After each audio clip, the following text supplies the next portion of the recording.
오늘 그 출마 그 공식 선언을 하시는 거죠? 예, 오늘 예, 기자회견 형식으로 해서 당원전에서 출마 기자회견을 합니다. 근데 좀 고심을 하셨던 걸로 이렇게 이제 전해졌었는데 예, 꽤 결심을 오래 굳힌 결정적 계기 이유가 뭘까요?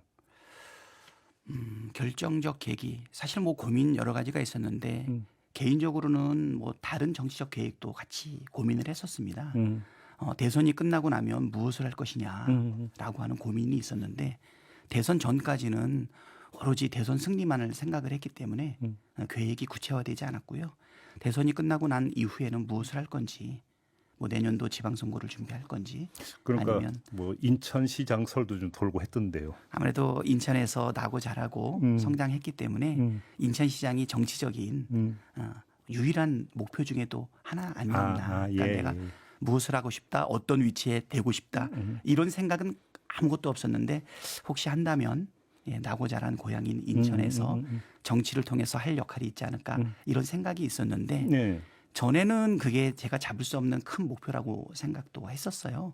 근데 한 10년 사이에 정치적으로 성장을 하면서 대안의 하나로 고민을 좀 했었죠. 근데 지금 당대표를 하게 되면 임기가 1년 동안 아닙니까? 네. 내년 6월 달에 지방선거가 있고. 네, 이제 출마는 못 하시는 거죠. 8월 달까지라. 지방선거에. 네. 네. 그래서 선택을 하게 되면 또 하나는 가지 않은 길이 될 수 있기 때문에 네네. 그것도 하나의 고민이었고 또 두 번째는 지금 120만 명의 권리당원 총 500만 명의 당원을 가지고 있는 거대 집권 여당의 그 민주당의 당대표가 된다는 것이 네.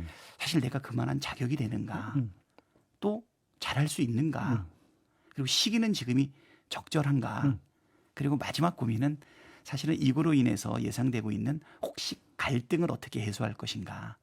이제 예를 들어서 이제 그 경선을 치르다가 이제 발생할 수 있는 갈등. 네네. 사실은 제가 당대표 출마를 고민하기 전부터 네. 출마 요구가 엄청나게 많았는데 그러니까 생각하지도 못했던 그 출마 요구에 제가 사실은 응답하지 않다 보니까 박찬대가 나와야 된다는 목소리와 왜 나와야지 되는가 하는 이야기들 속에서 네. 어떻게 보면 다른 당권 주자들 사이에 이상하게 원하지 않는 갈등이 초래되는 부분이 있어서 이것을 내가 정면으로 받을 건가 아니면 이 갈등을 해소할 건가 피할 건가 이런 부분도 고민이 많았는데 결정적인 순간은 우리 당원들에 대한 믿음이 있었습니다.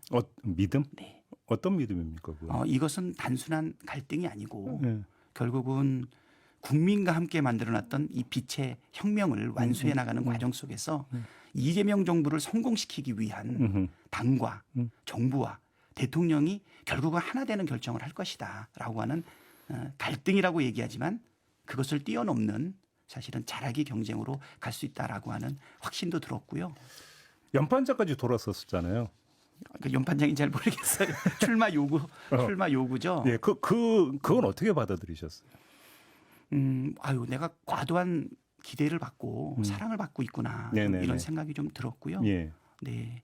그거로 인해서 일부 좀 갈등의 요소도 좀 있다 그래서 그거는 절대 그런 식으로 가면 안 된다. 특히 지금 출마를 선언했던 후보하고 저하고는 지금의 이 윤석열의 무도한 정권과 함께 싸워나가는 큰 정치적 동지였고 네네. 서로에게 기댈 수 있는 사실은 친구였거든요. 제가 원내대표로서 원내 전략을 짜고 패스를 해주면 반드시 골을 집어넣는 골게토의 역할을 법사위원장이 해 주셨거든요. 그리고 어떻게 보면 일정상 과도한 요구를 할 때도 많았어요. 급하게 열어서 빨리 처리해달라.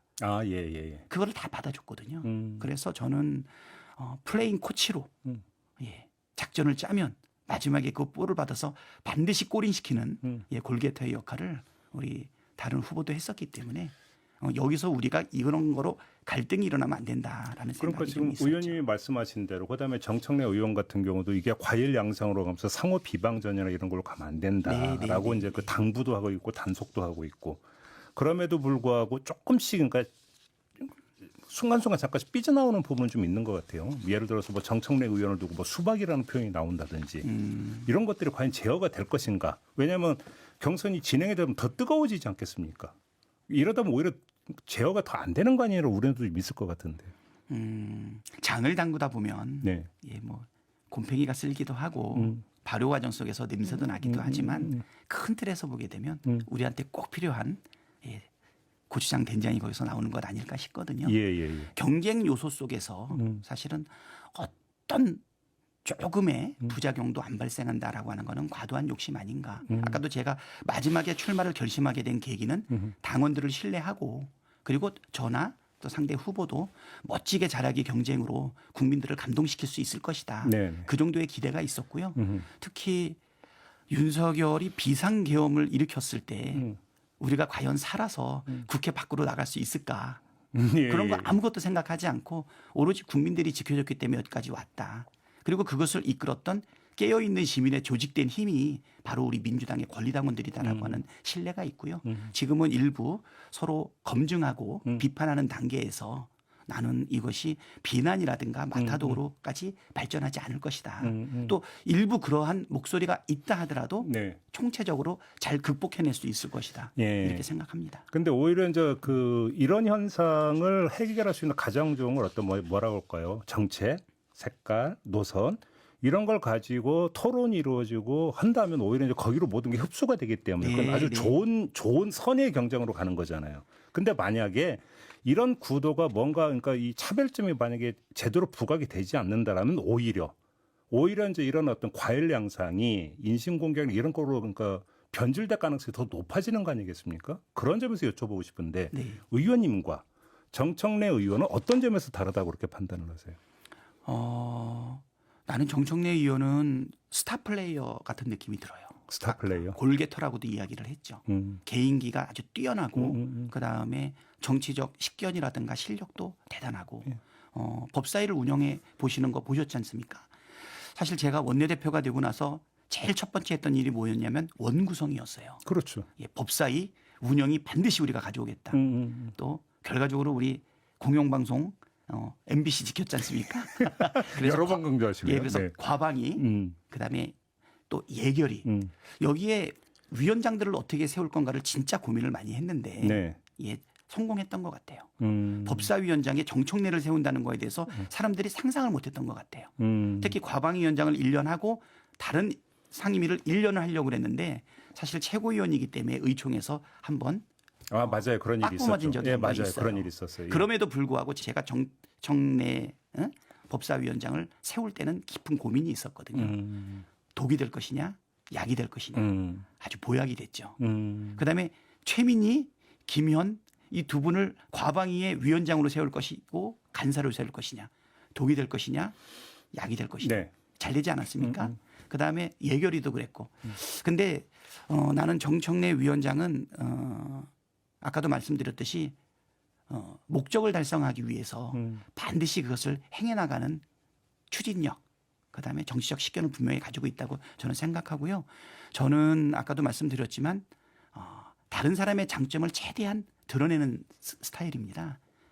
원내대표단을 구성해서 일을 할 때도 박성준 수석이 가지고 있는 그 정무적 판단과 추진력 살리고 그다음에 김용민 수석이 가지고 있는 그 정말 그 집요한 개혁 의지 예, 그거를 살려주고 그래서 저는 오히려 코치 같은 스타일로 플레잉 코치로 모든 사람이 잘할 수 있게 하는 그래서 저는 정청래는 정청래가 가지고 있는 강점이 있고 저는 제가 가지고 있는 강점이 있다 이렇게 생각이 됩니다. 정청래 의원은 어떤 말을 했냐면 박찬대 의원이 대표가 돼도 된다라고 이야기를 했어요. 그럼 의원님도 정청래 의원이 대표가 돼도 된다 이렇게 말씀하실 수 있습니까? 당연하죠. 그래요. 왜냐하면 우리 당원들이 고민해서 국민들과 함께 뽑은 당대표 아닙니까? 예. 저는 충분히 정청래 의원이 당대표가 될 만한 자질도 가지고 있고 그만한 헌신도 했다고 생각이 됩니다. 제가 나오는 것은 정청래가 당대표가 되면 안 된다라는 마음으로 나온 것이 아니라 정청래와 제가 주권자인 국민과 당원의 선택을 받을 수 있는 그 장을 열겠다는 것이죠. 뭐 일부 어떤 분들은 정청래와 박찬대가 잘 조율해서 선후 관계를 조절하면 어떠냐라고 하는데 그거는 주권자에 대한 그거는 뭐 엄청난 사실은 모독이죠. 선후 관계는 이번에는 A가 먼저 하고 다음엔 당신이 하고 이런 식으로. 그렇죠. 그건 뭐 있을 수 없는 일이고요. 예. 결국은 정치적 판단은 우리 주권자들이 하는 거고 정치도 알겠습니다. 우리 국민들이 하는 것이다 생각합니다. 집권 여당이잖아요, 이제 민주당은. 네. 그러면 집권 여당의 대표로서 어찌 보면 가장 중요한 것은 대통령과의 관계를 어떻게 설정하고 또 당정 관계를 어떻게 풀어갈 것인가. 이 부분 아니겠습니까? 네. 거기서 의원님은 강점을 갖고 계시다 이렇게 자평을 하십니까? 일단 첫 번째로는 저의 공약을 한 가지만 딱 얘기하라 네. 그러면 이거는 이재명 정부의 성공 여기에 민주당의 모든 역량을 걸어야 된다 이렇게 생각이 되고요.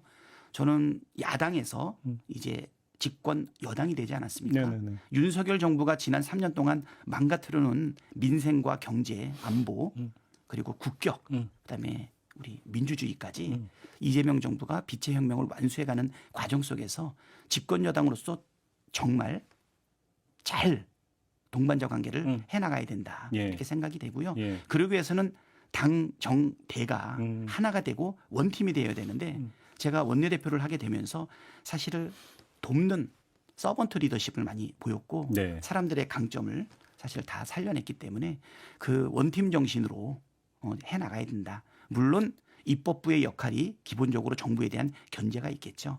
하지만 국민의 기대를 한 몸에 받았기 때문에 네. 이번에야말로 반드시 성공하는 이재명 정부를 만들어야 된다. 그래서 저는 당정대 관계를 원팀 수준으로 만드는 게 첫 번째다. 좀 이렇게 생각이 되고요. 또 하나는 유능한 개혁을 같이 진행해야 된다. 이렇게 봅니다.